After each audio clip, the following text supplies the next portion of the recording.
400 টাকার রান্নার গ্যাস, 1000 টাকা, 50 টাকার পেট্রোল, 100 টাকা, 40 টাকার ডিজেল, 92 টাকা।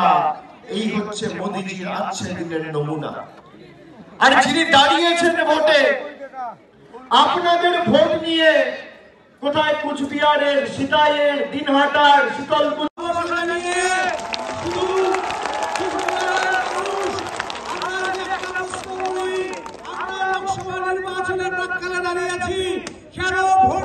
বিজেপিকে, যে বিজেপির এমপি গত 5 বছরে আমাদের এলাকায় একদিনের জন্য